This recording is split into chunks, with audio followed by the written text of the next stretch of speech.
Innal hamdalillah nahmaduhu wa nasta'inuhu wa nastaghfiruh wa na'udzu billahi min shururi anfusina wa min sayyiati a'malina may yahdihillahu fala mudhillalah wa may yudlil fala hadiyalah. Asyhadu an la ilaha illallah wahdahu la syarikalah wa asyhadu anna Muhammadan abduhu wa rasuluh sallallahu alaihi wa ala alihi wa sahbihi wa sallama tasliman katsira amma ba'd. Qala Allah Ta'ala fil Qur'anil Karim ya ayyuhalladzina amanu taqullaha wal tanzur nafsum ma qaddamat lighad wattaqullaha innallaha khabirum bima ta'malun. Alhamdulillah kita bersyukur dan terus kita bersyukur kepada Allah Subhanahu wa taala yang telah melimpahkan kepada kita nikmat demi nikmat yang tiada henti, tiada saat, detik, siang dan malam yang kita lalui kecuali kita tenggelam di dalam nikmat Allah. Di pagi hari Selasa ini Allah mudahkan kita untuk duduk bermajlis di rumahnya dalam majlis ibadah, dalam majlis thalabul ilm. Mudah-mudahan Allah terima amal ibadah kita dan mudah-mudahan menjadi sebab dipermudahnya setiap langkah kaki kita menuju surga Allah Subhanahu wa taala. Allahumma amin ya rabb. Nah, insyaallah kita akan melanjutkan kajian kitab Al-Arba'un An-Nawawiyah yang disusun oleh Al-Imam An-Nawawi rahimahullahu taala. Dan sedikit insyaallah kita akan menyampaikan tentang keutamaan 10 hari pertama di bulan Dzulhijjah. Taib. Hadis yang ke-23 an Abi Malik Al-Harits ibn Asim Al-Asy'ari radhiyallahu taala anhu qala, dari sahabat Nabi Abu Malik Al-Harits ibn Asim Al-Asy'ari yang mudah-mudahan Allah Subhanahu wa taala meridhai beliau. Nah, Al-Asy'ari, suku Asy'ariyah adalah suku dari Yaman, ya, suku dari Yaman. Banyak sahabat mereka hijrah ya dari negeri Yaman ke Madinah yang suku mereka Asy'ariyun. Di antaranya adalah Abu Musa Al-Asy'ari. Siapa nama Abu Musa? Ada yang tahu? Nah, siapa nama Abu Musa? Abdullah ibn Qais. Nama Abu Musa adalah Abdullah ibn Qais. Yang kata Rasulullah sallallahu alaihi wasallam, laqad utita mizmaran min mazamiri ali Daud, engkau telah diberikan oleh Allah seruling dari seruling-seruling Daud alaihi salatu wasallam. Saking indahnya Nabi Daud alaihi salatu wasallam dalam membaca Zabur. Ya, bagaimana Nabi Daud ketika membaca Zabur tertegun burung-burung sampai berhenti di langit, berhenti di udara mendengar bacaan Zabur. Pohon-pohon merunduk mendengar bacaan Zabur Nabi Daud alaihi salatu wassalam. Demikian pula gunung-gunung, mereka semua hanyut dengan bacaan Zabur Nabi Daud alaihi salatu wassalam. Nah, kata Rasulullah SAW, Abdullah ibn Qais itu Abu Musa al-Asy'ari, laqad utita mizmaran min mazamiri ali Daud, engkau telah diberikan oleh Allah seruling dari seruling-seruling Daud alaihi salatu wassalam. Sangat indah bacaan sangat indah bacaan Abdullah ibn Qais. Asy'ariyun, mereka mempunyai suku Asy'ari, mereka mempunyai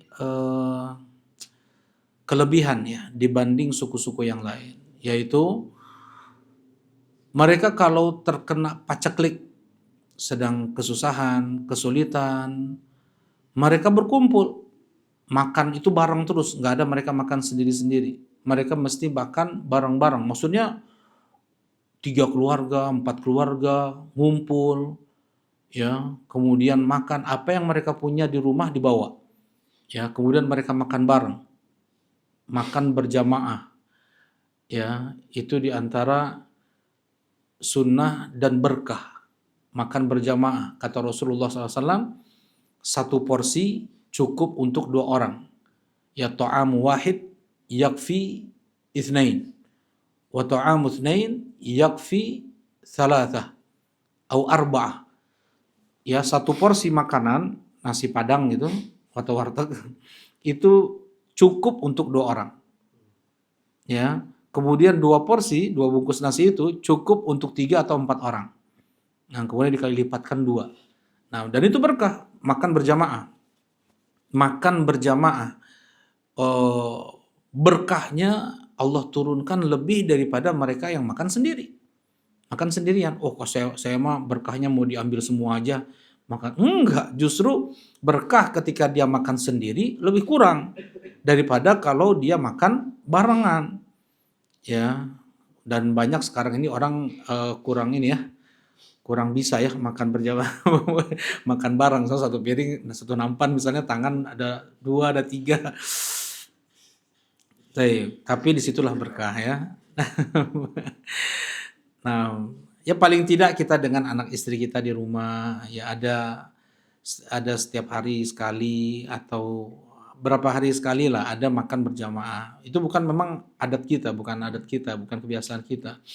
Tapi kalau adat Sunda kan apa namanya, makan liwet bareng-bareng kayak gitu. Nah, kayak seperti itu maksudnya.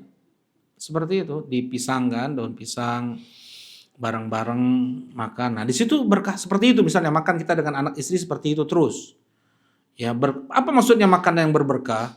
Makanan berberkah membuat makanan tersebut menjadi energi untuk dia beribadah, untuk dia berbuat baik. Ya, untuk dia mudah untuk menerima ayat Al-Qur'an, nasihat dari Allah dan Rasulnya. Ya, hati dia itu terbuka untuk dia menerima ayat Al-Qur'an dan hadis Nabi. Ya, berbeda dengan makanan yang tidak berberkah. Ya, makanan yang tidak berberkah, syubhat atau haram, membuat hati seseorang gak mau dengar nasihat dari Allah dan Rasulnya. Gak mau dia dengar ayat Al-Quran dan hadis Nabi. Benci bahkan dia duduk dengan orang-orang soleh, dengan orang-orang yang sholat, dengan orang-orang baik. Itu gak mau, apalagi dengar nasihat dari mereka. Kan banyak orang seperti itu ya. Ya, dikasih tahu, diingatkan, oh bukan hanya menghindar, malah membenci, ya, malah mencaci, malah memaki. Nah, itu hati yang gelap, tertutup, tidak bisa menerima hidayah. Ya, kata Allah Subhanahu wa taala di surat Al-Anfal, "Lau kana fihim khairan la asma'ahum, walau asma'ahum la tawallaw wa hum mu'ridun." Kata Allah Subhanahu wa taala, andaikan ada dalam hati mereka itu kebaikan, mereka akan mau mendengar. Mencari, berusaha, mengejar, bahkan mereka berkorban untuk bisa mendengar ayat Al-Quran, mendengar nasihat Allah dan Rasulnya. Ya, seperti itu. Tapi kalau tidak ada kebaikan dalam hatinya, lau kana fihim khairan la asma'hum, andaikan ada kebaikan dalam hati mereka, mereka akan mendengar. Ya, walau asma'ahum la tawallaw wa hum mu'ridun. Andaikan mereka dipaksa mendengar sekalipun, diborgol tangannya, kemudian dikasih speaker nih, ya, untuk dengar ayat Al-Qur'an, tausiah, ceramah kayak gitu, la tawallaw wa hum mu'ridun, kata Allah. Mereka akan pergi berpaling. Dibawa tuh kursi terborgol pun mereka akan kabur. Hatinya tidak mau menerima ayat Al-Quran dan hadis Nabi SAW. Ya, nah itu hati apa namanya makanan kalau tidak berkah seperti itu. Kemudian kebiasaan orang Asy'ari yang kedua, tadi apa? Kebiasaan orang Asy'ari yang pertama, mereka sering makan bareng.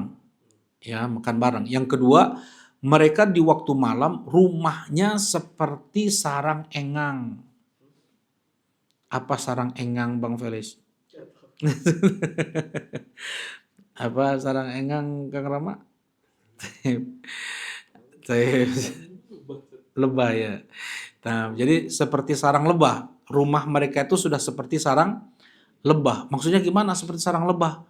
Semua penghuni rumah baca Quran. Semua penghuni rumah baca Quran. Bapak, ibu, anak semuanya baca Quran. Jadi kan kalau baca Quran, jadi sudah seperti suara lebah kan, zzz, kayak gitu. Jadi nggak ada yang keras satu dari yang lain. Nah, kalau kita masuk ke masjid di mana banyak orang-orang baca Quran kan seperti itu, seperti suara lebah. Nah, seperti itulah rumah-rumah Asy'ari. Orang-orang Asy'ariyun, ciri khas mereka seperti itu. Kalau sudah masuk maghrib, isya, dipenuhi rumah mereka dengan bacaan Quran. Masya Allah ya. Taib.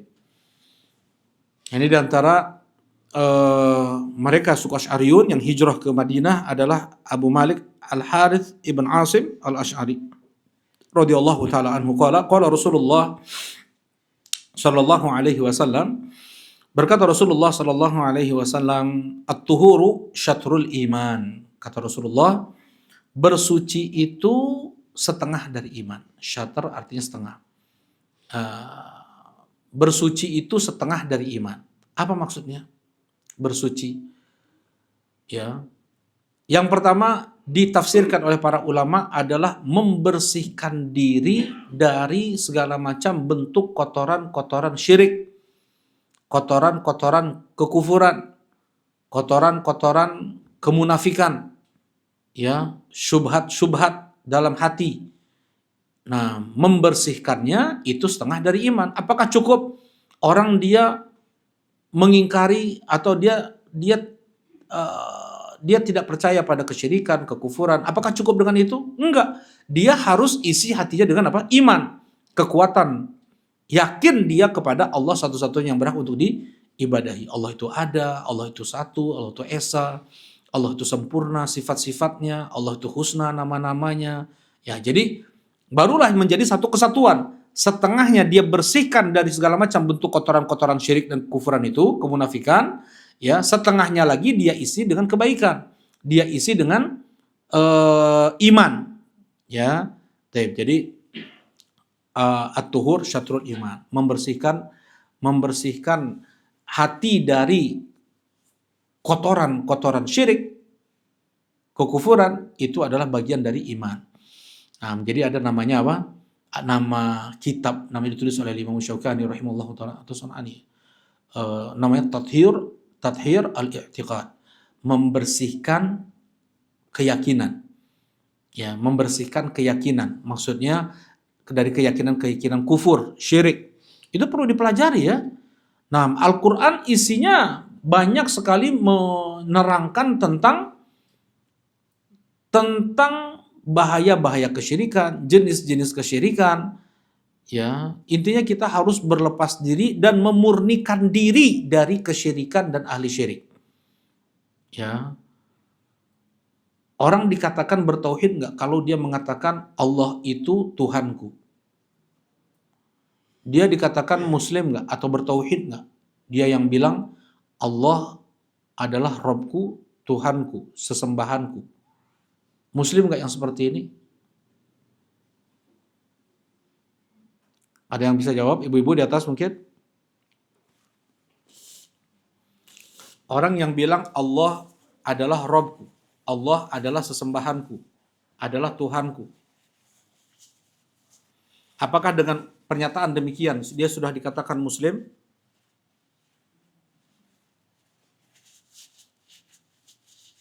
Gak ada yang jawab, Ibu? Gimana, Akang? Silakan, Akang. Nukara Rasep, mangga. Wah, tawadhu, rendah hati semua nih. Pangkal kaya sepertinya. Ya. Nah, gimana Kang Rama? Belum sempurna. Orang musyrik Quraisy saja mengatakan Allah sebagai Rabb mereka, Allah sebagai sesembahan mereka, Allah sebagai Tuhan mereka. Kalimat seperti itu tidak menyatakan dia membenci atau berlepas diri dari semua yang disembah selain Allah. Jelas itu? Harus ada penafian, peniadaan, harus ada penetapan. Penafian, peniadaan, la ilaha. Ya, tidak ada Tuhan yang berhak untuk disembah. Tidak ada sesembahan yang pantas untuk diibadahi illallah. Penetapan di sini, kecuali hanya Allah. Jelas itu? Barulah dia muslim.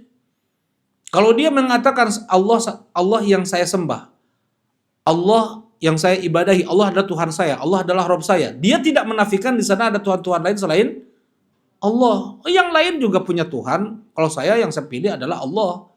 Dia enggak muslim yang seperti ini. meyakini ada agama yang benar selain Islam, dia kafir. Dia tidak muslim. Meyakini ada Tuhan yang boleh disembah selain Allah, dia kafir. Dia tidak muslim. Muslim, dia yang meyakini satu-satunya yang berhak untuk diibadahi hanya Allah. Dan semua yang disembah selain Allah, batil. Ya, batil. Semua yang disembah selain Allah adalah batil. Tidak benar artinya. Ya. Nah, harus ada peniadaan dan penetapan. Ini rukun la ilaha illallah. Apa rukun la ilaha illallah tadi? Meniadakan dan menetapkan. Meniadakan semua yang disembah selain Allah, menetapkan hanya Allah satu-satunya yang diibadahi. Jelas ini ya? Baik. Konsekuensinya apa? Konsekuensi dari la ilaha illallah apa? Adalah menjadikan Allah satu-satunya yang dia ibadahi dan meyakini semua selain Allah diibadahi dengan kebatilan. Itu konsekuensinya. Ya. Nah, ini makna pertama dari kalimat at-tuhuru syatrul iman. Makna yang pertama. Makna yang kedua, at-tuhuru syatrul iman adalah bersuci, artinya berwudu. Setengah dari iman. Iman itu adalah sholat. Allah Subhanahu wa ta'ala menyebutkan dalam surat Al-Baqarah sholat dengan iman. Jadi ada kejadian ketika perang Badar ya. Ketika perang Badar itu kaum muslimin mereka sholatnya masih menghadap kemana Bang Felis? Pertama kali di Madinah? Masjidil Aqsa. Berapa lama?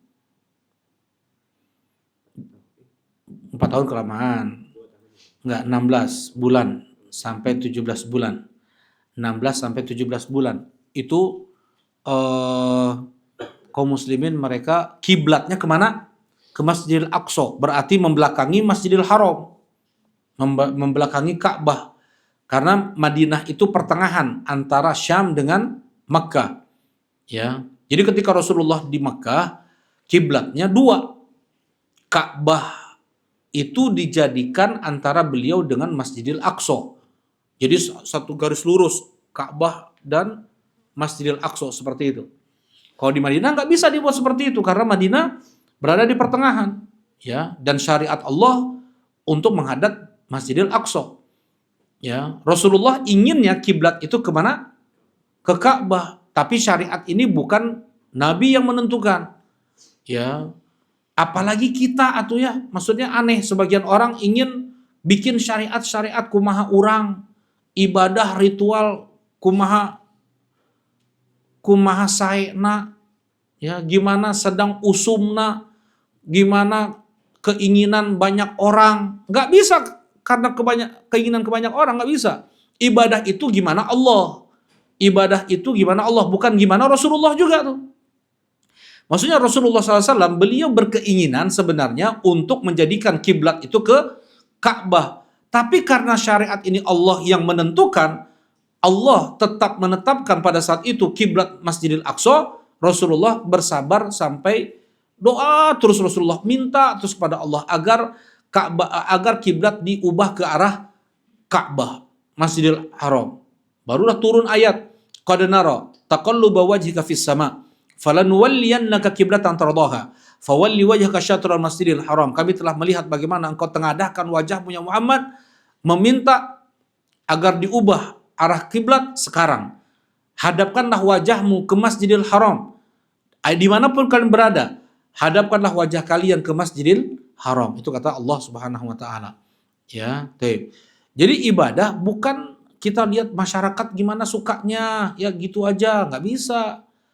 Ya, keluarga ini gimana sukanya dalam ibadah. Ya oke, yang penting mah Allah disembah, nggak bisa. Dalam ibadah harus ada tuntunan dari Rasulullah Shallallahu Alaihi Wasallam. Ya, baik. Nah, selama 16 bulan atau 17 bulan mereka sholat menghadap Masjidil Aqsa. Kurang dari waktu 16 bulan tersebut terjadi perang Badar. Terjadi perang Badar. Banyak kaum muslimin terbunuh di sana. Berarti banyak muslim, banyak sahabat pada saat itu bukan perang Uhud ya kalau nggak salah ya.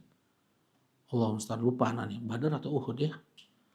Intinya intinya di perang tersebut ada sahabat yang meninggal, tetapi mereka belum sempat sholat menghadap kiblat, menghadap Ka'bah. Mereka meninggal dalam keadaan sholat mereka masih menghadap Masjidil Aqsa. Jelas itu? Ditanyakan kepada Nabi Shallallahu Alaihi Wasallam, ya Rasulullah, gimana sholat mereka? Mereka sholatnya nggak menghadap Ka'bah tuh, mereka meninggal dalam keadaan seperti itu. Bagaimana sholat mereka ya Rasulullah?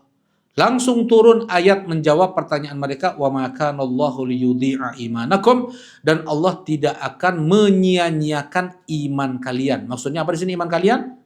Sholat kalian. Jadi sholat itu dinamakan oleh Allah di surah Al-Baqarah dengan apa? Iman. Nah, di sini at-tuhuru syatrul iman. Bersuci itu setengah dari iman. Oh, saya mah sholat tahajud, buka taraweh.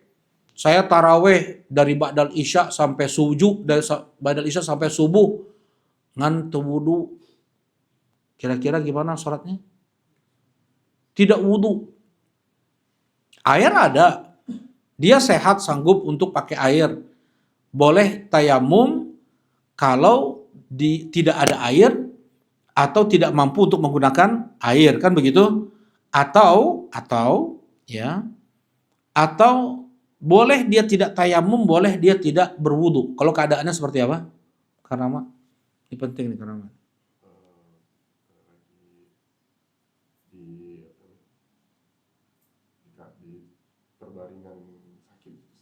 di perbaringan rumah sakit ya.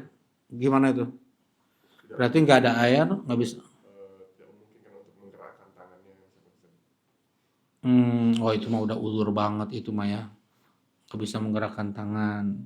Ini mah bebas, tangannya lapang. Dia pun lapang. Nah,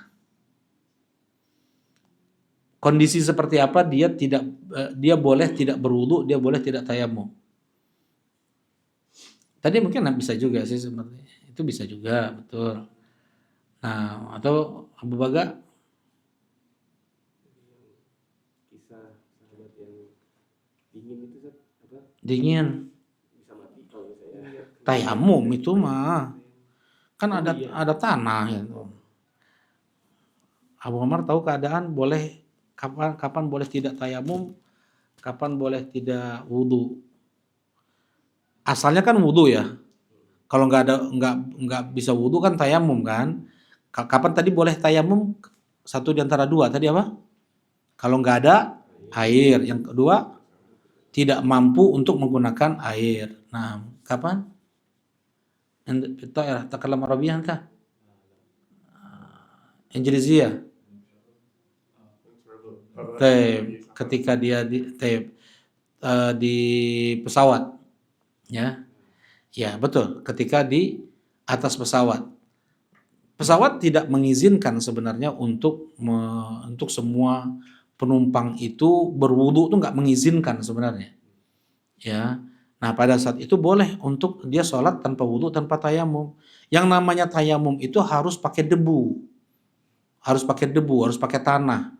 Kayak misalnya ini tayamum gimana ini? Untuk apa ditiup-tiup ini? Ya, yang namanya tayamum kan ada tiup kalau ke wajah dulu. Kalau enggak dia di gini dulu biar berguguran tuh. Apa yang ditiup, apa yang semua bersih. Enggak ada bekas debu di tangan kita. Enggak bisa dijadikan untuk tayamum. Tayamum itu memang di debu, di tanah. Kita angkat karpet ini, di bawah ada debu-debu halus kan? Nah itu, boleh pakai itu. Di bawah tempat tidur yang nggak pernah dibersihin tuh misalnya. Nah di situ ya, atau di pekarangan rumah itu debu. Yang jelas ketika kita tepukan ada bekas tanah atau debu di tangan kita.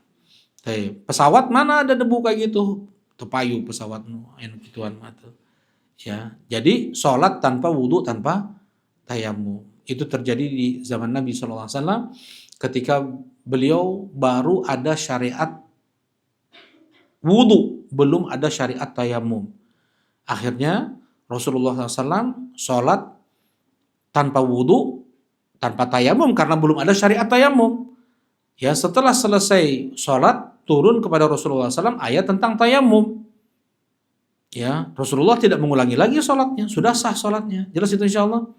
Ya, kalau para ulama dulu mereka mencontohkan permasalahannya seseorang yang dia dikejar harimau, singa, sampai dia naik ke atas pohon, singa itu di bawah nunggu dia berjam-jam sampai habis hari. Dia di atas di atas pohon tersebut, ya nggak bisa turun. Masuk waktu sholat, ya masuk waktu sholat. Bukannya dia nggak sholat, dia harus sholat tanpa wudhu, tanpa tayamum. Kemudian apalagi para ulama sebutkan dalam kitab-kitab fikih mereka, seperti seseorang yang dia diborgol, ya dia diborgol atau dia diikat tangannya, lupa nih yang ngeborgol untuk ngelepasin dia waktu sholat. Masuk waktu sholat, dia nggak bisa wudhu, nggak bisa juga apa? Tayamum kan? Nah tetap dia harus sholat tanpa wudhu, tanpa tayamum. Oke, seperti itu. Ya, atau terkunci ya di kamarnya. Kamarnya bersih luar biasa. Atau dalam satu ruangan dia terkunci atau dikurung. Tidak ada air, tidak ada debu atau tanah. Masuk waktu sholat, dia harus sholat tanpa wudhu, tanpa tayamum. Nama permasalahannya faqidut tahurain, yaitu yang tidak punya dua alat bersuci. Nah, at-tuhuru syatrul iman. Bersuci itu setengah dari iman. Orang sholat tapi tidak bersuci, tidak berwudu, apa hukum sholatnya? Tidak sah tadi kalau seandainya tidak ada udzur, tidak sah. Air ada, mampu dia untuk berwudu, ya. Dia pilih, saya mah sholat aja, tanpa wudu, tanpa tayamum. Saya yakin ini boleh. Saya yakin ini sah. Yang seperti ini dia murtad, kafir. Kenapa? Karena dia menentang syariat.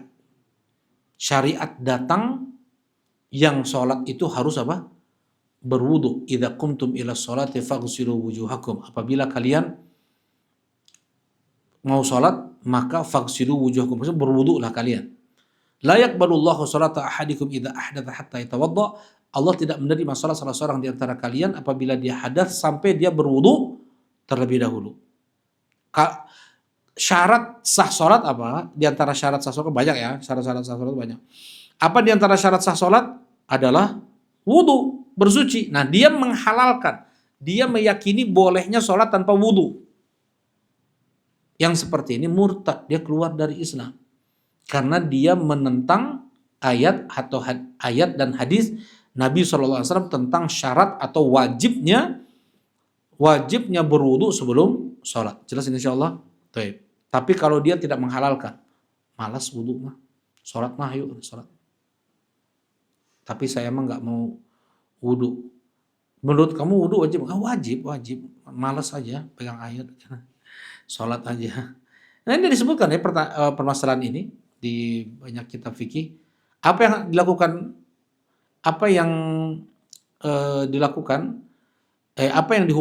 Bagaimana para ulama menghukumi orang ini adalah diberi sanksi dengan sanksi yang sangat berat.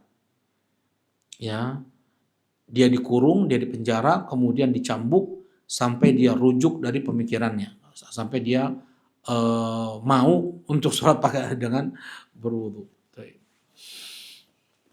Ya. Nah, at-tuhuru syatrul iman, berwudu itu setengah dari iman.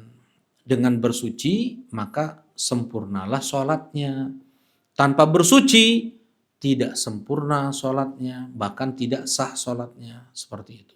At-tuhuru syatrul iman. Ya. Walhamdulillah tamla'ul mizan. Kemudian Rasulullah melanjutkan, ucapan alhamdulillah itu sangat memenuhi timbangan amal. Timbangan amal. Manusia itu hidupnya 60 tahun lah misalnya ya. 15 tahun sebelum balik, sisa umur 45 tahun. Waktu untuk habis tidur satu hari berapa jam? Sepertiga hari habis kan? Sepertiga hari habis untuk tidur tuh, 8 jam. Berarti dari 45 tahun hilang sepertiganya. Berapa? 30 tahun. Hidup efektif dia 30 tahun. Untuk nonton YouTube, mengbal, pertandingan ini, pertandingan itu, film ini, film itu. Berarti habis berapa lagi umurnya tuh? Ya. Jadi umur efektif dia untuk beribadah berapa tahun cuman. Ya, itu yang menentukan hidup dia di alam barzakh selama puluhan, ratusan atau ribuan tahun. Ya, ibadah itu loh. Kemudian itu pula lah yang menentukan keadaan dia di padang mahsyar selama berapa tahun? 5.000, salah dong. Lama kelamaan. 50.000 tahun. Yang menentukan keadaan dia di padang mahsyar 50.000 tahun, apa ya yang dia habiskan dari umur dia dalam beribadah itu, belum lagi maksiat yang dia lakukan tuh. Ya. Nah, setelah 50.000 tahun ada namanya qada. Qada itu pengadilan. Yang pertama kali diadili apa Bang Felis? Diadili. Diadili. Masa sholat diadili? Apa? Muamalah. Itu yang anak mau tanya. Yang pertama kali diadili ya, bukan dihisab. Jadi pertama kali itu diadili. Apa pertama kali? Darah. Ya, yang pertama kali diadili adalah darah. Seseorang mungkin dia berkelahi, seorang dia menumpahkan darah. Itu yang pertama kali diadili. Namanya qada, namanya pengadilan. Baru setelah itu ada pembagian lembaran amal. Pembagian lembaran amal. Setelah itu hisab. Yang pertama kali dihisab apa? Sholat. Nah, yang pertama kali dihisab, sholat. Nah, setelah itu ada mizan. Ini yang jadi pembahasan kita. Mizan. Kalau timbangan amal baiknya lebih berat daripada keburukannya, fa'amma man thaqulat mawazinu fahuwa fi 'ishatin radiyah. Siapa yang berat timbangan amal baiknya, maka dia berada dalam kehidupan yang membahagiakan. Surga untuk dia. Ya. Berarti dia perbanyak nih amal soleh untuk bisa berat timbangannya. Ya. Wa amma man khaffat mawazinu, siapa yang ringan timbangan amal baiknya, yang berat timbangan keburukannya, fa ummuhu hawiyah. Tempat kembalinya adalah hawiyah. Wa ma adraka ma hiya? Tahukah kalian apa hawiyah itu? Narun hamiyah, neraka yang menyala-nyala. Ya. Jadi kita perlu nggak nih hal-hal yang memberatkan timbangan amal? Jadi kayak gini, orang yang masuk neraka itu memang orang yang sudah keterlaluan ya. Orang yang masuk neraka itu adalah orang yang keterlaluan. Gimana itu? Keterlaluannya. Amal soleh. Man hamma bihasanatin falam ya'malha. Siapa yang berkeinginan untuk berbuat baik, tidak dia kerjakan, maka Allah tulis untuk dia satu pahala sempurna. Nanti mau silaturahim nggak jadi, hujan misalnya. Nanti mau sedekah nggak jadi misalnya, lupa. Nanti mau sholat duha, lupa, nggak jadi. Pokoknya kayak gitulah. Tapi sudah berkeinginan dia untuk melakukan ibadah, nggak jadi. Allah tulis pahala sempurna. Jelas ini insya Allah? Allah tulis pahala sempurna. Kemudian wa man hamma bihasan fa'amilaha, dan siapa yang dia berkeinginan untuk berbuat baik dan dia kerjakan amal soleh tersebut, katabahallahu asyra hasanat. Allah tulis 10 sampai 100, 200 sampai 700 kali lipat. Salat biasa tapi ditulisnya ada 10, 100, 700. Nanti akan kita bahas setelah ini nanti. Setengah jam lagi insyaallah. Nah ya. Ada yang ditulis tuh kali lipatnya bukan 10, ada 100, minimal 10. Yang sholat itu minimal 10 tuh. Ada 20, kalau imannya tambah kuat, tambah lagi 20. Khusyuknya lebih, cintanya kepada Allah luar biasa, takutnya kepada Allah dalam satu waktu seperti itu, semakin berkali lipat, sampai 700 sampai lebih daripada itu. Kalau maksiat, dia mau maksiat, nanti saya mau maksiat ini, nggak jadi, lupa, ya, nggak jadi, hujan, ya, pokoknya nggak jadi aja dia melakukan maksiat tersebut.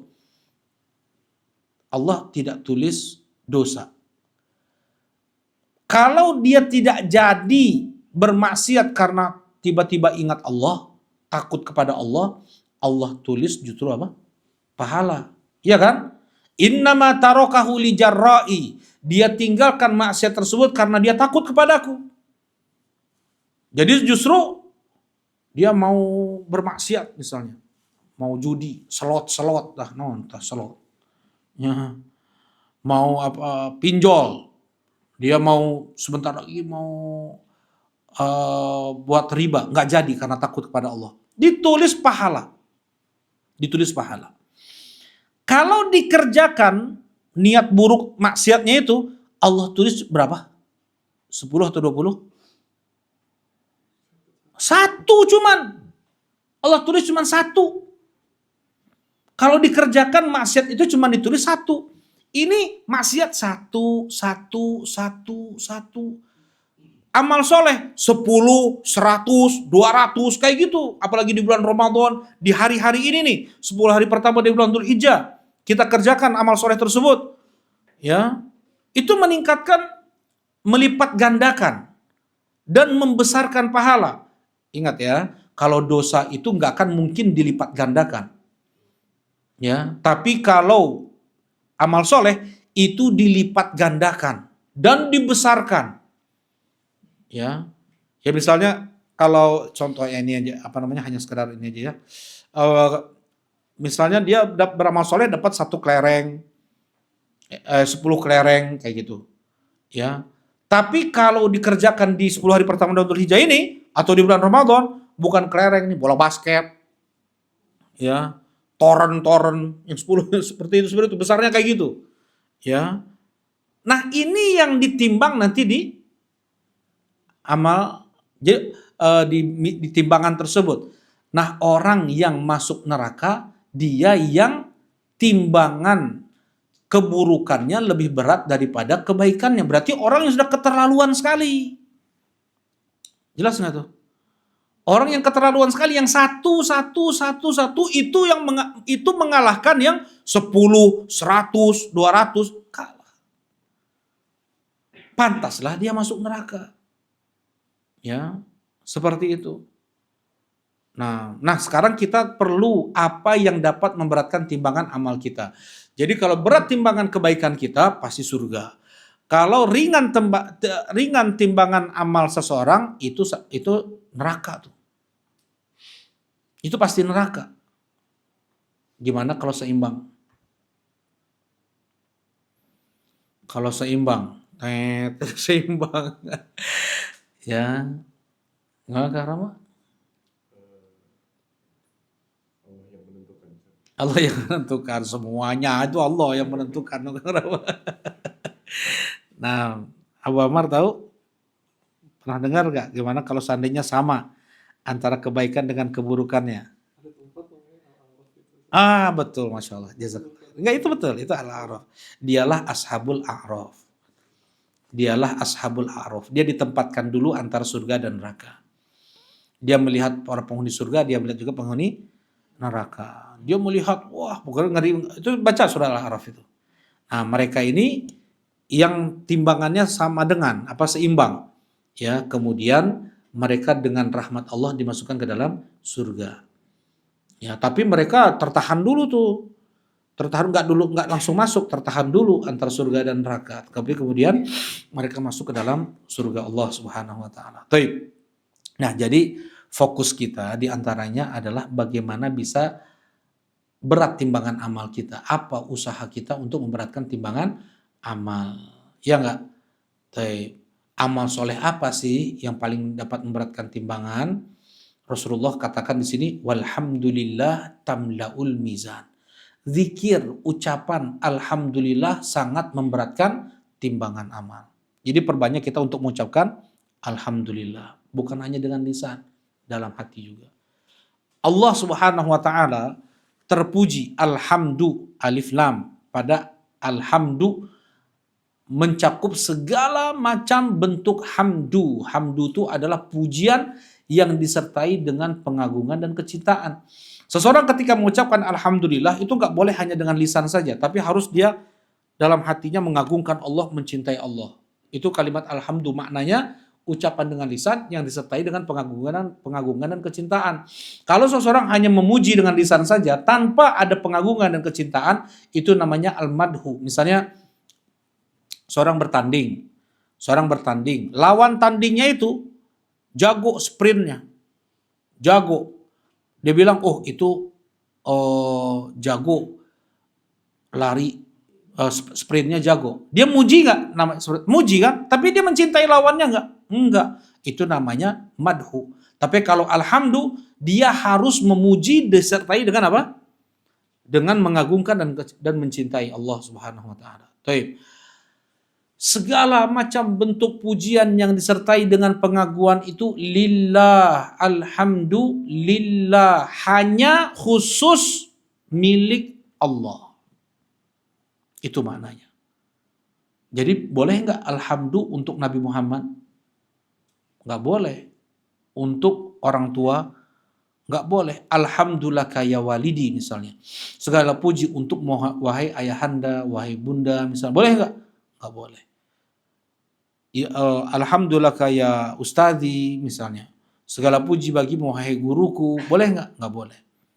Ke Nabi Muhammad sekalipun. Alhamdulillah kaya Rasulullah. Segala puji untukmu ya Rasulullah. Apa hukumnya? Nggak boleh. Alhamdulillah hanya lillah. Lillah khusus untuk Allah. Khusus milik Allah. Nggak boleh diberikan alhamdulillah kepada selain Allah. Nah, inilah cara seseorang untuk memuji Allah dengan sempurna di dunia ini, yaitu dengan mengucapkan alhamdulillah. Bukan nuhun ya Allah, nuhun. Terima kasih ya Allah. Sebagian orang kayak gitu ya. Kalau puji Tuhan itu udah menjadi syiar Kristen ya. Udah menjadi syiar Kristen. Jangan orang Islam bilang kayak gitu lagi. Ya. Kenapa nggak sempurna seseorang memuji Allah dengan mengatakan nuhun ya Allah. Terima kasih ya Allah. Kenapa? Tidak sempurna. Itu kan kalimat syukur kan? Nuhun kan kalimat syukur. Terima kasih kalimat syukur. Ya. Kenapa itu dikatakan iya mah nggak serius nih syukur sama Allah mah. Masa bilang nuhun ya Allah? Masa bilang terima kasih ya Allah? Itu apa? Itu kalimat ringkih, kalimat lemah. Kenapa Bang Feris? Bukan, kan itu jawabannya.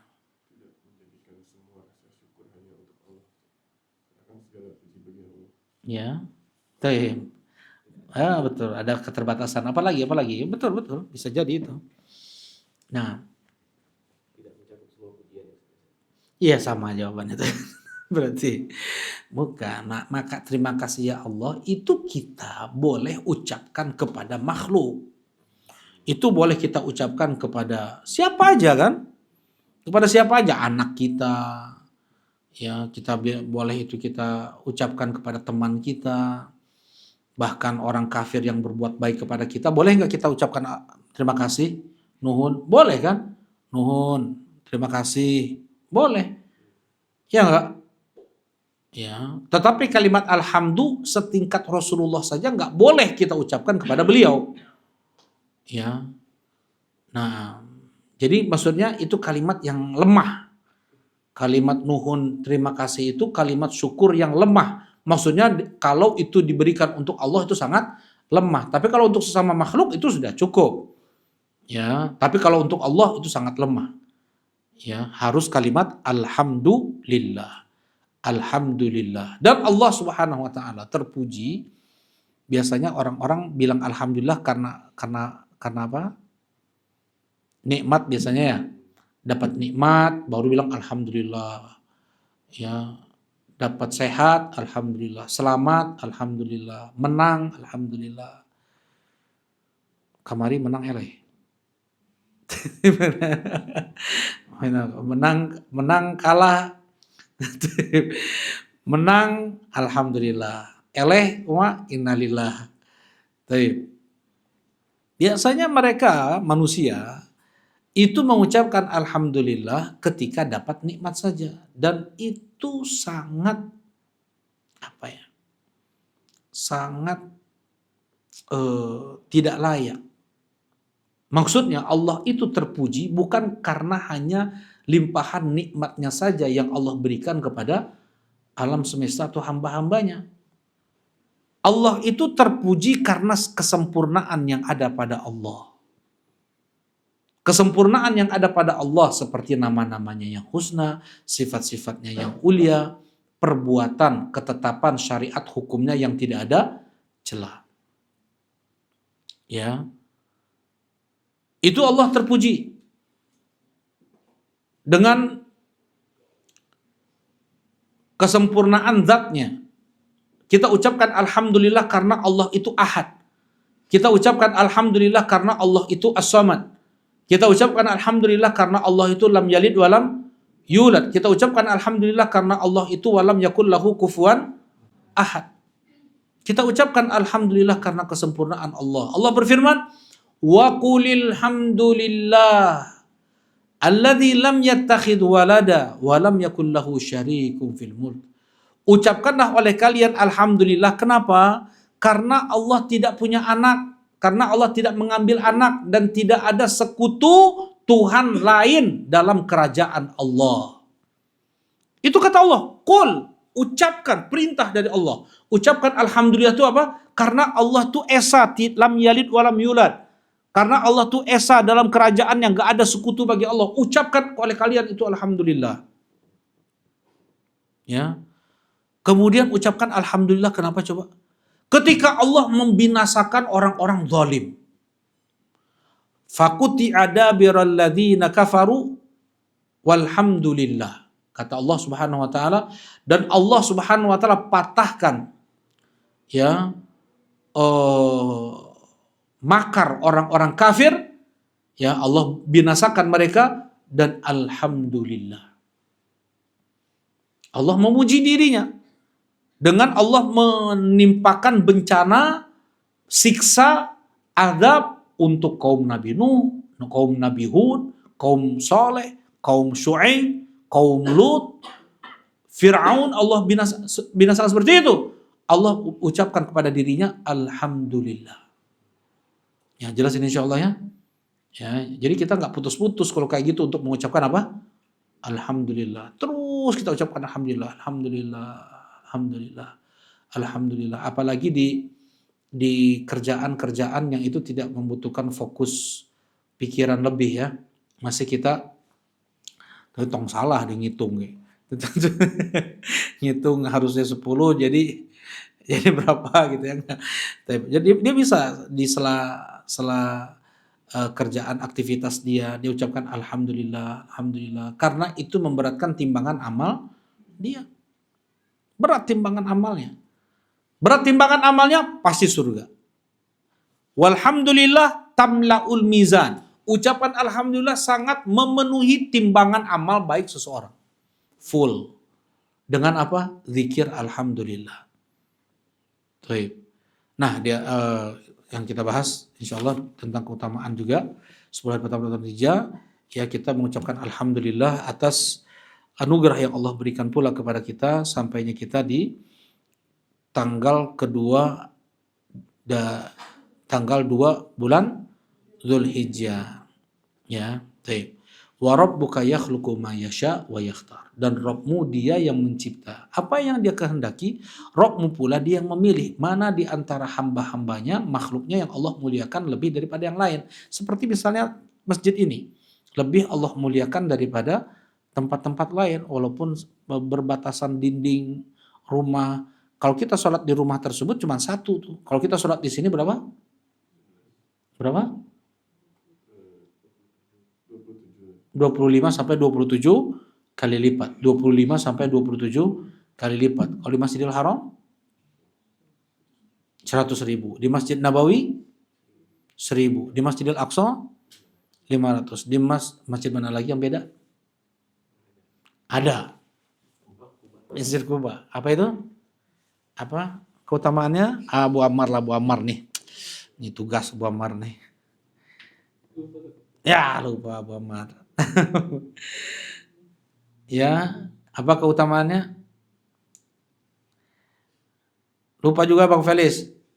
Ya, ibu-ibu di atas keutamaan sholat di Masjid Kuba. Apa itu? Setara dengan umroh. Setara dengan umroh. Rasulullah setiap hari Sabtu ya pergi ke Masjid Kuba, kadang jalan kaki 4,5 kilometer kurang lebih 5 kilometer lah, nggak nyampe 5 kilometer. Rasulullah jalan kaki, terkadang naik unta setiap hari Sabtu untuk sholat duha di sana, kemudian kembali lagi. Wa rabbuka yakhluqu ma yasha' wa yakhtar. Dan Rabbmu dia yang memilih mana yang dan Rabbmu dia yang mencipta, dan Rabbmu pula dia yang memilih mana yang Allah lebih muliakan satu dari yang lain. Nah, manusia misalnya, berapa bandingannya yang masuk surga dengan yang masuk neraka? Kang Rama, berapa bandingannya yang masuk surga dengan yang masuk neraka? Apa ya? Nah, Kang Dimas, belum disensus, belum ada sensus gitu. No surga, no neraka. Oh ya, maju-maju, ada teman-teman di luar itu lupa.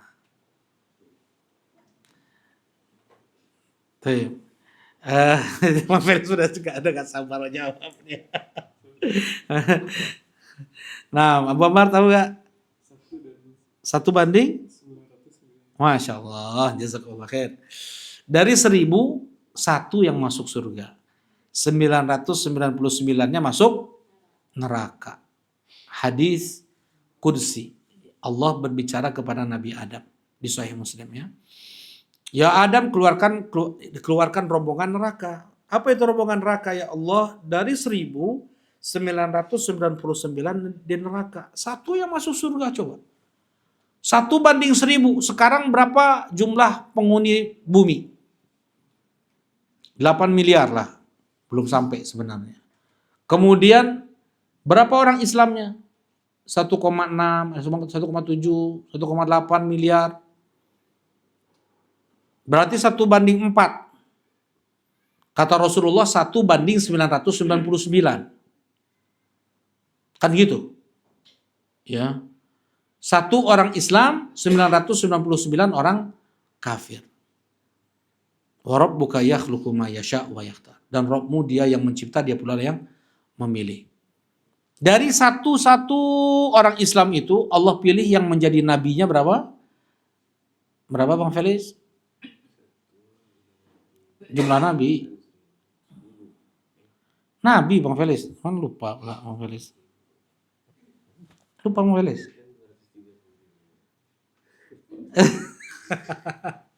124.000 yang menjadi nabi.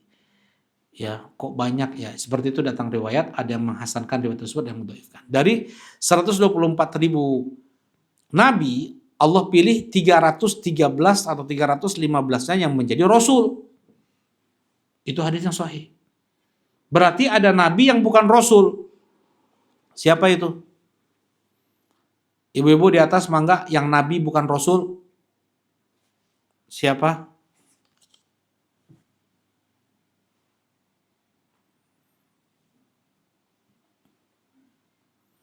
Tahu nggak yang nabi tapi bukan rasul? Akang-akang. Ya Kang? Mangga atau banyak? Nggak jawab nih, Masya Allah. Nabi bukan rasul Bang Felis? Nabi Adam. Kenapa? Kenapa Nabi Adam itu bukan rasul?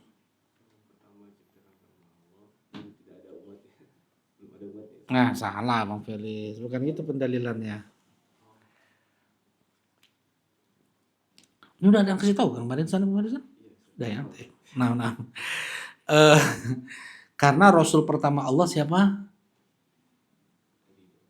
Nah, Nabi Nuh. Rasul pertama Allah adalah Nabi Nuh. Sebelum Nabi Nuh, Nabi Adam. Berarti Nabi Adam itu Nabi bukan Rasul. Karena Rasul pertama Allah itu adalah Nabi Nuh. Jelas ya? Dari sekian banyak para Rasul, ada 5 ulul azmi minar Rasul. Siapa saja mereka itu? Nabi Ibrahim, Nabi Musa, Nabi Isa, Nabi Muhammad. Satu lagi, Nabi Daud bukan. Nabi Kang Rama? Nabi Nuh, 5 nabi. 5 ulul azmi minar Rasul. Allah pilih 2 yang menjadi kekasihnya, Khalilnya. Khalilur Rahman. Yang pertama, Nabi Ibrahim. Yang kedua, kemudian yang terbaiknya dari 2 Khalilur Rahman adalah Nabi Muhammad. Ana sayyidun nas yaumal qiyamati wala fakhr. Aku adalah pemimpin seluruh manusia nanti di hari kiamat tanpa menyombongkan diri. Rasulullah yang dipilih oleh Allah untuk memberikan syafaatul uzma, syafaat untuk seluruh makhluk agar dipercepat pengadilan. Manusia coba dibiarkan oleh Allah begitu saja, gak dikasih makan selama 50.000 tahun. Gak ada makan, gak ada minum, telanjang, matahari didekatkan di atas para manusia sejarak 1 mil. Ada yang sudah ditenggelamkan dengan keringatnya, tergantung amalannya. Ada yang yang suka minta-minta wajahnya udah gak ada lagi daging. Ada yang ngambil tanah, ya batas tanah diambil, dia bukan dia mangku, dia gendong tuh tanah tersebut. 7 lapis tanah, ya, tuh. 50.000 tahun. Rasulullah SAW dipilih oleh Allah untuk yang berdoa minta untuk disegerakan pengadilan Allah. Ya, Rasulullah SAW pula lah yang membuka pintu surga. Beda kalau neraka, ada berapa pintu neraka? Neraka ada berapa pintu? Hilapnya. Ibu berapa pintu bro? Ada berapa pintu? Neraka, surga, neraka, surga ada berapa, neraka ada berapa? Ya betul, pintu surga ada 8, pintu neraka ada 7, Masya Allah. Masya Allah. Nah, pintu neraka ada 7, pintu surga ada 8. 7 pintu neraka itu sudah terbuka. Terbuka terus. Sampai orang kafir itu dimasukkan ke dalam neraka dengan tidak terhormat. Mangga masuk satu-satu, nyemplung satu-satu, enggak, dilempar, dialungkan. Kalla la yunbadhanna fil hutama. Sekali-kali tidak. Mereka yunbad, dilempar dari jauh. Masuk ke dalam neraka hutama. Yauma yud'una ila nari jahannama da'a. Hari di mana mereka didorong sekuat-kuatnya, terpelanting mereka jatuh dengan seperti itu. Mereka masuk ke dalam neraka seperti itu. Ya. Sudah terbuka pintu neraka. Beda dengan pintu surga. Kalau pintu surga semuanya tertutup. Nggak ada yang terbuka. Pintu royan. Royan itu pintu orang masuk. Yang masuk ke royan pintu orang yang ngapain? Yang puasa. Ada 8 pintu surga. Ya. Ada 8 pintu surga. Tertutup semuanya. Nah, Rasulullah SAW yang membukakan pintu surga. Jadi penghuni surga mereka berada di halaman surga nggak bisa masuk. Rasulullah mengetuk pintu surga, kemudian ditanya, "Man anta?" Qala ana Muhammad. Qala bika umirtu alla aftaha baban li ahadin qablak. Ya, aku diperintahkan oleh Allah untuk tidak membukakan pintu surga ini sebelummu ya Muhammad. Setelah Rasulullah masuk surga, barulah semuanya masuk surga. Ya, taib. Wa rabbuka yakhluqu ma yasha wa yakhtar. Dan Rabbmu dia yang mencipta, dia pula lah yang memilih mana yang lebih dimuliakan dari yang lain. Waktu zaman begitu juga. Allah pilih dari 1 pekan yang terbaiknya adalah hari Jumat. Hari Jumat, hari yang berkah. Adallallahu al-yahud wan nasara 'anil jum'ah. Adallallahu al-jum'ata lil yahud wan nasara. Allah Subhanahu wa taala jauhkan hari Jumat dari orang Yahudi dan Nasrani.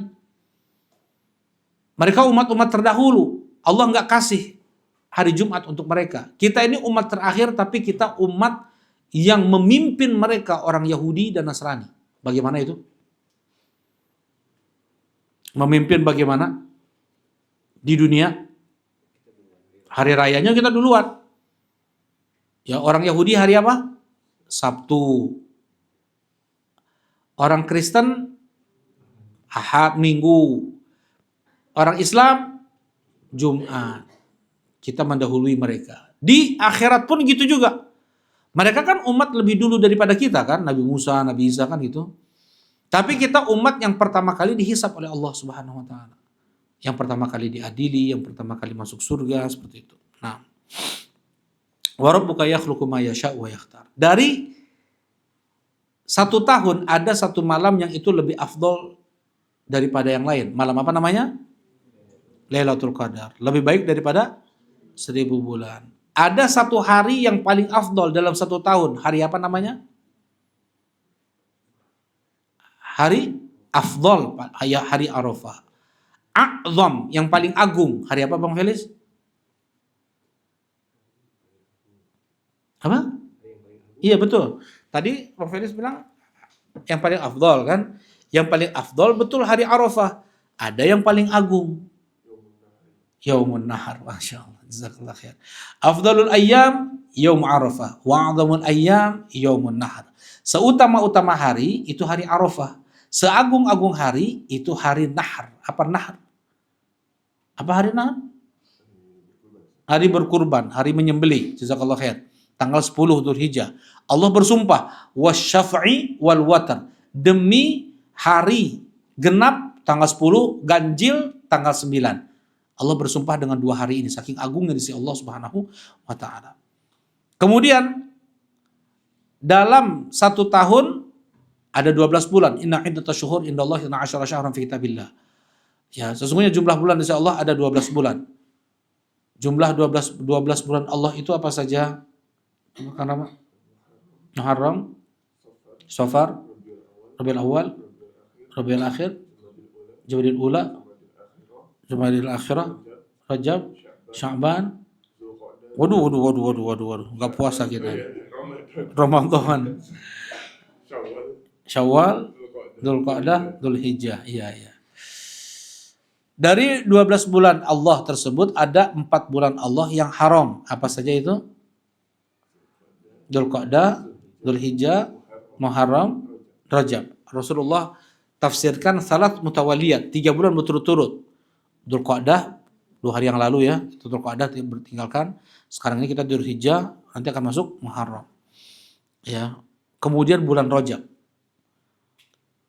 Bulan haram, enggak, fala tadlimu fihinna anfusakum. Jangan kalian zalimi diri kalian di 4 bulan tersebut. Enggak boleh ada persengketaan, enggak boleh ada perselisihan, pertengkaran. Ya, enggak boleh ada sampai pertumpah darahan. Orang-orang musyrikin mereka itu sangat mengagungkan bulan-bulan haram. Sampai mereka ketika mencari bapak mereka yang dibunuh, pembunuhnya mereka dapatkan di 4 bulan haram ini, mereka tidak sentuh. Ya, karena mereka sangat mengagungkan bulan haram. Ya, contohnya apa? Rasulullah Shallallahu Alaihi Wasallam ketika beliau umroh tahun 6 Hijriah, 7 Hijriah, 6-7 Hijriah, ya, Umratul Hudaybiyah dan Umratul Qadha. Rasulullah hanya membawa kain ihram, labbaik Allahumma labbaik. Ya, padahal masih ada peperangan dengan orang Quraisy. Orang Quraisy, Ikrimah, anak Abu Jahal, dendam banget kepada Rasulullah dan kaum muslimin. Bapaknya mati itu Abu Jahal ketika perang Badar. Mereka ingin sekali membunuh Rasulullah dan para sahabat. Khalid ibn Walid, ya, pedang yang jago pun gitu juga, bapaknya dibunuh ketika perang Badar. Dendam Khalid juga tuh. Ya. Sofwan, orang paling kaya di Mekah, bapaknya mati. Umayyah malah yang paling kaya nih. Ya, Sofwan bahkan mengumpulkan hartanya untuk perang Uhud, perang Khandaq tuh. tapi mereka tidak serang Rasulullah dan para sahabat yang sedang tidak berpedang. Rasulullah nggak bawa pedang, nggak bawa senjata, nggak bawa hanya bawa mungkin golok-golok kecil kayak gitu aja. Ya, Rasulullah hanya bawa kain ihram, labbaik Allahumma labbaik. Tidak mereka serang, kenapa? Karena sedang di bulan-bulan haram, Dzulqa'dah. Ya, baik. Nah, kita masih di bulan haram, Dzulhijjah ini. Kita pun masih di bulan haji. Ya, bulan haji. Bulan haji, bulan haram. Ya, dan kita masih berada di 10 hari pertama terbaik di bulan Dzulhijjah. Yaitu dari 1 tahun itu, amal terbaik untuk dikerjakan adalah di 10 hari pertama di bulan Dzulhijjah. Rasulullah SAW bersabda, "Ma min ayyam al-amalu shalih fiha ahabbu ila Allah min hadil ayyam al-ashar." Tidak ada hari-hari di mana amal soleh dikerjakan yang paling dicintainya oleh Allah adalah amal soleh yang dikerjakan di 10 hari pertama di bulan Dzulhijjah. Sekarang ini. Ya, kita ini banyak lalai ya. Kita banyak lalai. Tadi Anda bilang yang 45 hidup seorang, hilang lagi 15 tahun, tinggal 30 tahun. Kita hidup banyak lalai, banyak kosong. Ya, padahal Allah ciptakan kita untuk beribadah. Allah ciptakan kita untuk beribadah. Tapi nggak kita realisasikan. Ya, hakikat kita diciptakan oleh Allah Subhanahu Wa Taala tersebut. Ya, nah untuk mengejar ketertinggalan kita itu, kelalaian kita itu, Allah berikan musim-musim ibadah. Setelah kita berapa bulan yang lalu meninggalkan puasa Ramadan, nah Allah berikan kita ini di 10 hari pertama di bulan Dzulhijjah yang amal ibadah apapun di hari-hari ini lebih baik, lebih afdol, lebih dicintai oleh Allah daripada amal ibadah di bulan Ramadan. Kecuali ibadah apa? Ibadah kita kerjakan di hari-hari ini nih, 10 hari pertama di bulan Dzulhijjah, itu lebih afdol daripada amal ibadah yang dikerjakan di bulan Ramadan. Kecuali ibadah apa? Ya, sholat, jihad. Enggak, bukan yang bandingannya dengan di bulan Ramadan. Itikaf, enggak.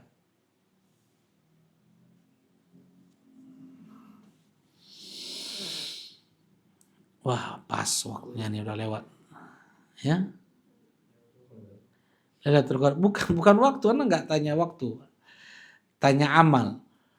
Ya, maksudnya amal ibadah yang kita kerjakan di 10 hari pertama di bulan Dzulhijjah ini itu lebih afdol bandingannya dengan amal ibadah apapun yang dikerjakan di bulan Ramadan kecuali amalan apa? Puasa. Pintar Ibu, Masya Allah. Puasa. Kenapa puasa? Karena sunnah, karena ibadah wajib lah Ramadan. Iya. Maksudnya kecuali Ramadan, kecuali puasa. Kenapa? Karena puasa Ramadan hukumnya wajib dan ibadah wajib tidak bisa dikalahkan dengan seberapa banyak pun ibadah-ibadah sunnah ya. Baik. Nah, dengan itu ya sholatnya seseorang, birrul walidain, ya, yang terbaik dikerjakan adalah di 10 hari pertama di bulan Dzulhijjah ini. Sampai Allah bersumpah walayalin asyar, demi 10 malam. Mana yang lebih afdol, 10 malam pertama di bulan Dzulhijjah atau 10 malam terakhir di bulan Ramadan, Abu Ammar? Mana yang paling afdol? 10 malam pertama bulan Dzulhijjah atau 10 malam terakhir di bulan Ramadan? Kang Rama. Ya malam. 10 malam pertama di bulan Dzulhijjah kah atau 10 malam terakhir di bulan Ramadan kah? Ramadan. Terus kalau bulan Dzulhijjah. Itu pendapat Ibnu Qayyim menukilkan dari gurunya Syekhul Islam dalam kitab Zadul Ma'ad. Tapi Anda tidak sepakat ya. Anda tidak sepakat dengan mereka para ulama hebat ini. Ya, mereka yang sangat luar biasa mereka ini. Kenapa? Karena keutamaan 10 hari pertama, keutamaan 10 malam pertama di bulan Dzulhijjah itu setiap malamnya. Sedangkan 10 malam terakhir di bulan Ramadan setiap malamnya. Setiap malamnya. Enggak kan? Malam ganjil. Semua malam ganjil. Enggak kan? Hanya apa? Hanya satu malam dari 10 malam. Kan begitu? Hanya satu malam dari 10 malam. Kan begitu? Nah, jadi kalau 10 malam pertama Dhul Hijjah, setiap malamnya itu memiliki keutamaan.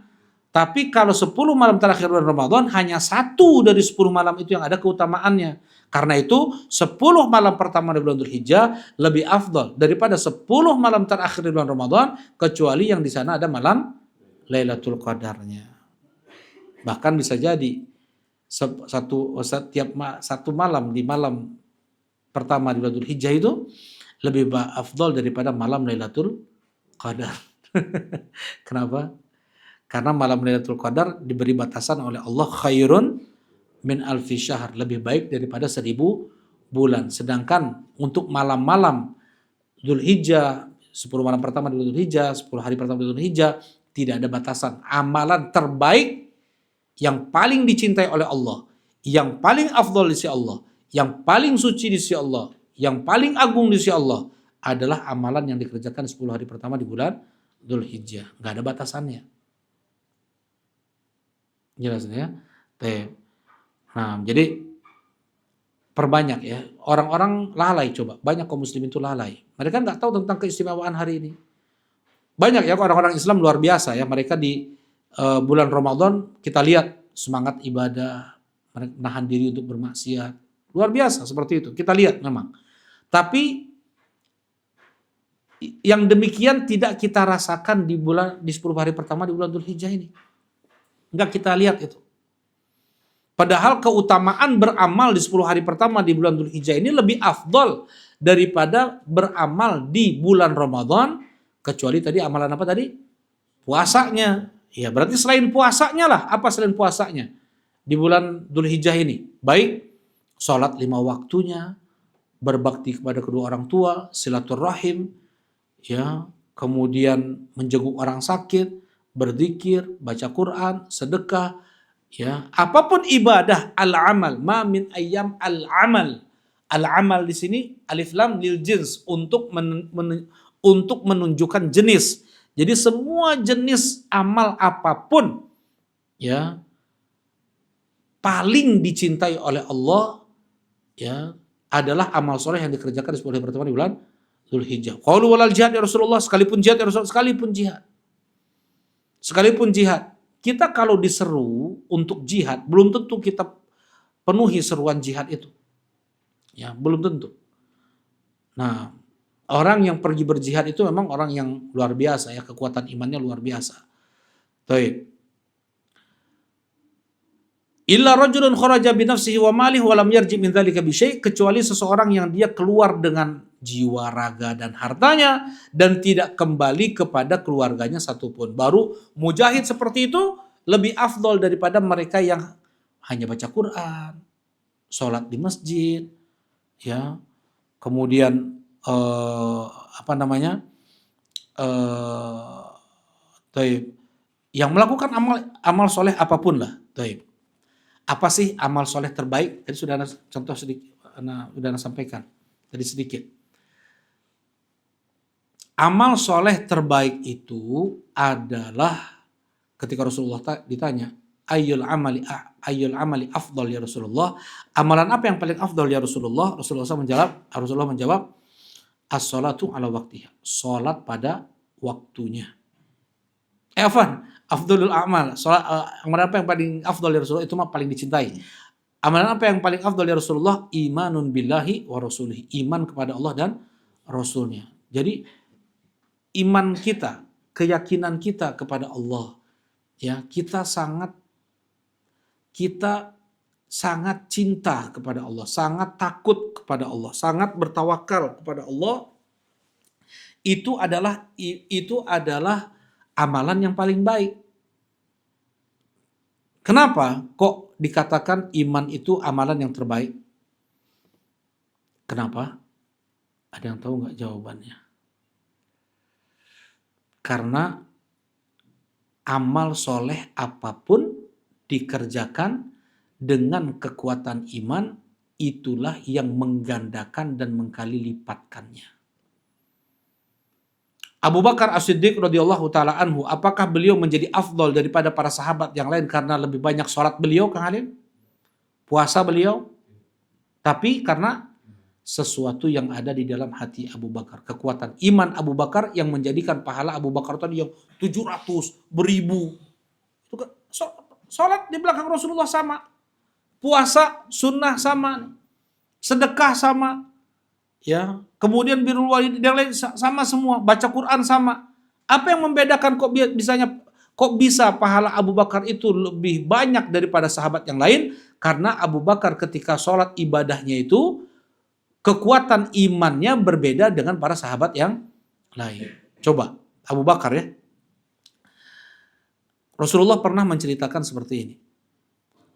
Ada di zaman dulu seseorang menunggangi sapi. Sapi boleh ditaikan tuh. Sapi boleh ditunggangi tidak? Kayak kuda. Nggak boleh ya. Sapi itu nggak boleh ditunggangi. Boleh dia dikasih alat pembajak, hirosah, ya dikaitkan apa di lehernya, kemudian dia bajak atau dia muter-muter, itu boleh. Ya, tapi kalau untuk ditunggangi seperti kuda nggak boleh. Tiba-tiba kepala sapi ini menoleh kepada yang punyanya, yang menunggangi dia nih. Ma khuliqtu lihada. Berbicara sapinya, aku tidak diciptakan untuk ini. Aku tidak diciptakan oleh Allah untuk ditunggangi seperti ini. Sampai kaget orang yang punyanya ini dan berkata, Al-Baqar yatakallam. Sapi berbicara katanya. Kemudian ada seorang penggembala kambing, kambingnya dibawa kabur oleh serigala, dikejar serigala ini oleh penggembala tersebut, udah dibawa jauh masih dikejar juga sampai serigala ini bilang, apakah engkau tahan rizki yang Allah berikan kepadaku? Berbicara serigala, az-zi'bu yatakallam, serigala berbicara.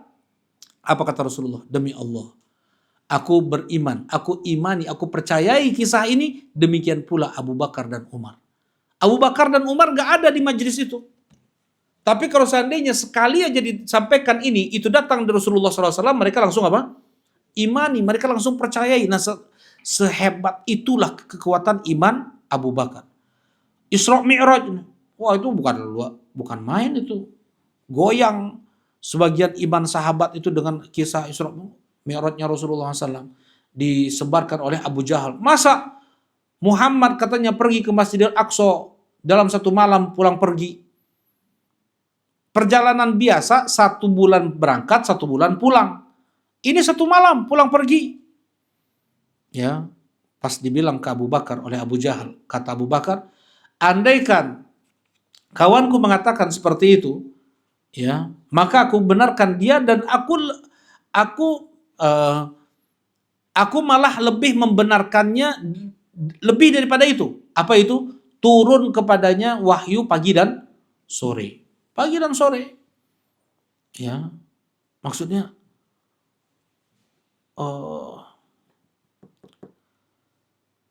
jarak antara bumi dengan langit berapa? 500 tahun perjalanan. Tebalnya langit pertama 500 tahun perjalanan. Kayak gitu sampai ke langit yang ke-7. Allah berada di atas langit yang ke-7. Allah berada di atas arsy. Jadi langit ya, ini langit pertama, langit kedua, ketiga, langit ke-7. Di atas langit ke-7 itu ada kursi. Ada kursi. Kursi itu bentuknya seperti kubah. Besarnya kursi bandingannya dengan bumi dan langit, bandingannya dengan bumi dan langit itu seperti 8 koin yang dilemparkan ke padang pasir yang tak bertepi. Sangat luas kursi Allah itu. Di atas kursi Allah ada laut. Ada laut. Di atas laut itu ada arsy, ada singgasana Allah, dan Allah berada di atas arsy. Allah berada di atas seluruh makhluknya. Nah, seperti itu tingkatannya ya. Nah, turun wahyu kepada Nabi SAW pagi sore itu. Ya. Kata Abu Bakar, aku percaya lebih daripada itu. Turun kepada Rasulullah SAW. Wahyu pagi dan sore. Kita percepat sedikitnya amal ibadah apa saja. Ya. Nah, jadi yang pertama adalah perkuat iman kita. Bagaimana cara kita perkuat iman kita? Dengan kita banyak berdoa kepada Allah, banyak baca Quran, kemudian menghadiri majelis-majelis ilmu, itu untuk memperkuat iman kita. Ya, kemudian yang kedua, kita banyak istighfar, kita banyak bertobat. Karena dosa sebenarnya kita susah untuk beribadah, nangis, dalam baca Quran, dalam sholat, itu karena dosa. Yang membuat sulit kita untuk berzikir, lisan kita berhenti untuk beristighfar, itu semua karena dosa yang kita lakukan. Dan jadi banyak bertobat dan banyak beristighfar. Kemudian ya, amalan yang paling dicintai oleh Allah adalah sholat pada waktunya. Ya, luput kita takbiratul ihram bersama imam, itu lebih rugi daripada kita kehilangan seluruh aset dunia yang kita miliki. Ya, apapun dunia yang kita miliki ini, dari rumah, kendaraan, uang, apa semua, habis itu semua, hilang itu semua, lebih ringan daripada luput kita mendapatkan takbiratul ihram bersama imam. Kok bisa? Bagaimana itu? Bagaimana itu? Takbiratul ihram bersama imam, kata Rasulullah SAW, salat rakaat al-fajr khairu minad dunya wa fiha. 2 rakaat fajar lebih baik daripada dunia dan seisinya. Berapa sih diuangkan atau dinilai dunia dan seisinya nih? Ada nggak 3 miliar, 10 miliar? 10 miliar naon-naonannya. Ya, triliun? Nah, naon-naonan. Dengan dunia dan seisinya, berlian emas semua yang ada di dunia ini, bangunan-bangunan istana-istananya, ya, kendaraan pesawat semuanya, berapa tuh yang ada di dunia ini? Itu harus kita batalkan sholat 2 rakaat sebelum subuh kalau seandainya qomat dikumandangkan untuk sholat subuh. Idza uqimatis shalah fala sholata illa maktubah. Apabila ditegakkan sholat, dikumandangkan qomat, maka tidak boleh ada sholat kecuali sholat 5 waktu. Untuk kita mendapatkan takbiratul ihram bersama imam. Meninggalkan kebaikan dunia dan seisinya. Untuk mendapatkan takbiratul ihram bersama imam. Yang pahalanya jauh lebih besar daripada dunia dan seisinya. Jelas insyaallah. Itu kita mendapatkan takbiratul ihram bersama imam. Ya, mendapatkan takbiratul ihram bersama imam. Kalau luput ya rugilah. Apalagi masbuk, rugi masbuk. Apalagi sholat di rumah, laki-laki make lipen we gitu mah. Make lipen daster. Ya. Perempuan sholat di rumah, laki-laki sholat di masjid. Rasulullah mau membakar rumah orang-orang yang tidak sholat berjamaah. Walaupun kita nggak bisa, Pak. Kata sahabat Nabi Abdullah bin Mas'ud, orang yang munafik yang sholat di rumah itu, kata Abdullah bin Mas'ud. Nggak bisa kita terapkan ucapan Abdullah bin Mas'ud ini ke orang Islam sekarang ini. Kenapa? Karena ada juga ustadz, dai, ulama yang bilang apa?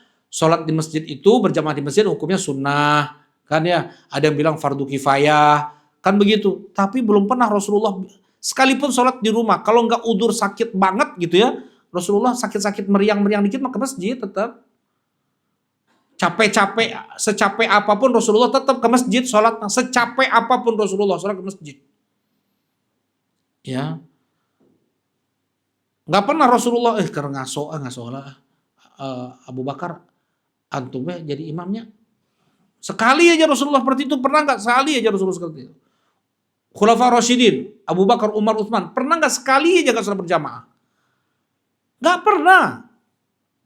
Kecuali mereka ini udah sakitnya sakit parah. Kemudian kalau hujan baru mereka nggak ke masjid. Selain itu mereka ke masjid terus. Ya, amalan yang paling dicintai oleh Allah Subhanahu wa taala. Ya, kalau ibu-ibu, para wanita, mereka di rumah sholatnya. Betul. Itu lebih afdol. Ya. Memang yang paling afdol mah sholat itu di rumah. Untuk ibu-ibu ya. Nah, kemudian ya kita banyak aja kita bahas dulu ya amal-amal sholat. Jadi sholat di rumah, jadi sholat 5 waktu di masjid itu diperhatikan. Ya, 10 hari pertama di bulan Dzulhijjah nih kita banyak-banyak melakukan amal untuk memenuhi timbangan amal kita nih. Kemudian birrul walidain, berbakti kepada kedua orang tua, telepon terus, kasih hadiah, ya bahagiakan mereka, ya doakan mereka, berbakti kepada kedua orang tua. Ini amalan terbaik. Setelah sholat adalah berbakti kepada kedua orang tua. Kemudian apa ya Rasulullah? Jihad. Jihad di sini sosial ya.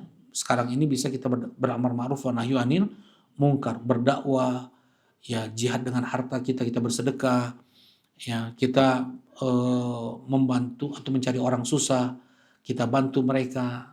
Nah, banyak-banyak baca Quran di 10 hari pertama di bulan Dzulhijjah ini. Beda pahalanya beda. Yang nggak banyak hafalan Quran kita, nggak ada kesempatan waktu buka mushaf, ya udah ulang-ulang aja hafalannya. Al-Fatihah diulang-ulang sebanyak-banyaknya. Al-Ikhlas sebanyak-banyaknya diulang. Qul huwallahu ahad, Allahu samad, lam yalid walam yulad walam yakul lahu kufuwan ahad. Bismillahirrahmanirrahim. Qul a'udzu birabbil falaq min syarri ma khalaq. Terus nanti ulangi lagi terus sebanyak-banyaknya. Ya, kata Rasulullah SAW, fa'aksiru minat tahlili wa takbiri wa tahmid. Perbanyaklah oleh kalian tahlil, takbir dan tahmid. Mengucapkan la ilaha illallah, Allahu akbar dan alhamdulillah. Ya, walaupun tidak disebutkan di sini subhanallah, tapi nggak apa-apa juga kalau dia memperbanyak subhanallah. Tapi 3 ini lebih perbanyak. Kalau kita takbiran kan hanya 3 ini yang disebut. Allahu akbar, Allahu akbar, la ilaha illallah, Allahu akbar, Allahu akbar, walillahil hamd. Ya. Takbir, tahlil, tahmid. Allahu akbar, la ilaha illallah dan alhamdulillah. Enggak ada subhanallah. Ya, tapi enggak apa-apa mau dia mau mengucapkan subhanallah pun enggak apa-apa. Allah Subhanahu wa taala berfirman, "Wa yadhkuru subhanallah fi ayyamin ma'lumat ala ma razaqahum min bahimatil an'am." Kata Allah Subhanahu wa taala agar mereka berzikir kepada Allah di hari-hari yang sudah ditentukan. Ya, ini 10 hari pertama di bulan Dzulhijjah ini bagaimana berusaha untuk terus berzikir ya. Dan kemarin sudah disampaikan tentang kurban belum? Di sini belum ya? Nah, jadi kalau bisa akang-akang semuanya semangat untuk berkurban. Ya, semangat untuk berkurban. Ya, Rasulullah Shallallahu alaihi wasallam beliau diperintahkan oleh Allah untuk sholat dan berkurban setelah Allah berikan nikmat Al-Kautsar. Inna a'tainakal kautsar fasholli li rabbika wanhar. Salatlah engkau yang Muhammad dan berkurbanlah. Apa nikmat Al-Kautsar? Nabi, kenabian, kerasulan, mukjizat, hidayah, ibadah, Quran dan yang lainnya. Untuk mensyukuri nikmat tersebut Rasulullah diperintahkan oleh Allah untuk berkurban di antaranya. Ya, sekarang Allah pilih kita menjadi orang Islam. Orang Islam, mudah-mudahan Allah berikan keistiqomahan. Mudah-mudahan Allah masukkan kita semua ke dalam surganya. Berarti Allah pilih satu dari 1000 orang itu. Dari 1000 orang, 999 masuk neraka, satu masuk surga. Nikmat besar yang Allah berikan kepada kita, nikmat Islam ini. Untuk kita mensyukuri nikmat Islam agar Allah tambah istiqomahkan lagi, tambah kuatkan lagi agama Islam kita berkurban. Ya. Bagaimana kita melakukan ibadah setahun sekali? Nggak bisa ya, seseorang sembuh dari sehat, kemudian dia mau bersyukur kepada Allah dengan berkurban. Nggak bisa. Kapanpun dia mau, nggak bisa. Harus tanggal 10, 11, 12, atau 13. Ibadah kurban itu bukan ibadah setiap pekan, bukan ibadah setiap bulan. Setahun sekali. Untuk mensyukuri nikmat keluarga, nikmat harta, nikmat akal, nikmat panca indera, nikmat sholat, nikmat ukhuwah, nikmat Islam, nikmat iman, nikmat tauhid. Wa in ta'uddu nikmatallahi la tuhsuha. Ya, wah saya mah sedang turun ekonominya. Rasulullah kayak gimana emang?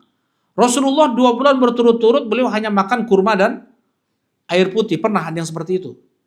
Jengkol jeng cibodas pernah? Nggak ada yang pernah. 2 bulan berturut-turut.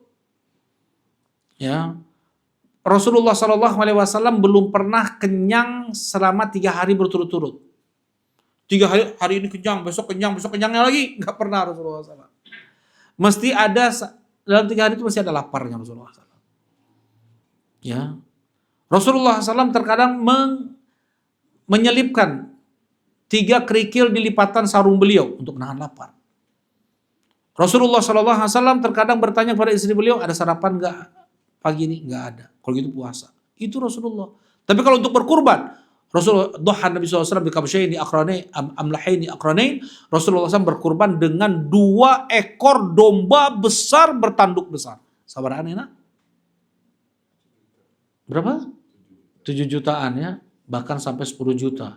Yang 100 kilo kali 100 ribu aja 110 harganya. 110 ribu berarti udah 11 juta. Iya, kilo hidup. Yang 100 kilo aja kalau kali 110 ribu berarti apa? Sudah 11 juta kan? 11 juta. 2 ekor Rasulullah sembelih. 2 ekor Rasulullah sembelih. 2 ekor domba besar bertanduk besar. Domba Garut kita lah. Ya, itu yang Rasulullah sembelih. Itu yang Rasulullah berkurban. Mensyukuri nikmat Allah. Ya.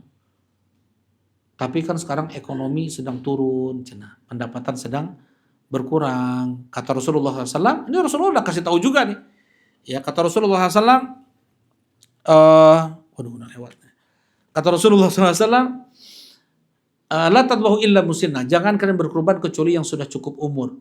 Unta 5 tahun ke atas, sapi 2 tahun ke atas, domba, kambing 1 tahun ke atas. Illa ayyasiru alaikum, kecuali kalian dalam keadaan susah, sulit. Uang kalian sedang tipis. Apa kata Rasulullah? Fatadbahu jad'atan minad dha'an, sembelihlah oleh kalian anak domba betina. Anak domba betina. Domba, embe nggak boleh, kambing nggak boleh. Anak domba nggak boleh. Anak kambing nggak boleh, harus domba. Berapa umurnya? Kata Imam Syafi'i 6 bulan ke atas. Jad'ah itu 6 bulan ke atas. Ya. Berapa beratnya? Berapa beratnya 6 bulan teh? 10 kilo, 11 kilo. Harganya berapa yang betina? Berapa Bang Filis yang betina? Kalau yang jantan antara 100 sampai 120 ribu per kilo hidup. Kalau yang betina 50 sampai 60 ribu. 50 sampai 60 ribu. Kalau 10 kilo berarti berapa harganya? 500 ribu. Udah bisa kurban. Mereka para sahabat nggak ada uang. Turun ayat tentang sedekah, mereka jadi kuli pikul. Dapat upah nguli, langsung dibayar, langsung disedekahkan. Untuk kurban, mereka lebih persiapan lagi. Ya, 500 ribu cuman, 600 ribu coba di daerah sini nih, daerah sini. Di sini banyak yang jualan domba, Bu. Ada ya. Coba Ibu tanya gara, Bu, harganya yang 6 bulan bikang. Ya, kalau saya punya teman di Nagreg, dia udah 6 bulan ke atas ini Maya, 800 ribu harganya. Yang mau saya kasih nomornya sekarang. Masih ada 15 lagi, silahkan. Ini mah bukan jualan ya. Maksudnya bukan biar berkurban. Ya, kita berkurban, mensyukuri nikmat Allah. Mensyukuri nikmat Allah Subhanahu wa taala. Agar Allah tambah istiqomahkan kita di atas Islam. Allah lapangkan rezeki kita, Allah tambahkan sehat kita, Allah jaga anak istri kita, Allah jaga kita. Ya, dengan kita bersyukur, berkurban. Ya, cuman 600 ribu, 800 ribu bisa berkurban. Isin atau mainnya anak domba dibawa batur mate kurban. Banyak orang nggak kurban, banyak di kampung-kampung orang nggak kurbannya nggak. Kita walaupun berkurban dengan seekor domba diterima oleh Allah Subhanahu Wa Taala, insya Allah. Allahumma amin. Ya, jadi jangan lewatkan kesempatan ibadah ini. Ini ibadah nggak setiap hari. Ya, untuk kita untuk kita mensyukuri nikmat Allah Subhanahu Wa Taala. Ya, kalau saya yakin ya di daerah-daerah sini nih, ini ada yang 600 ribu nih domba bikang. Tapi kalau tahu itu nanti untuk kurban itu bisa dinaikin harganya tuh. Karena domba, kalau hewan kurban tuh mahal. Ya, harganya segitu yang bikang ya, yang betina. 6 bulan ke atas 10 kilo paling. Ya, 2 ucingeun lah. Ya, gedenya mah enggak gede-gede banget itu. Silakan, gue ada yang mau ditanyakan? Barakallahu fikum. Ya, kita cukupkan sekian. Alhamdulillah sallallahu alaihi wasallam. Assalamualaikum warahmatullahi wabarakatuh.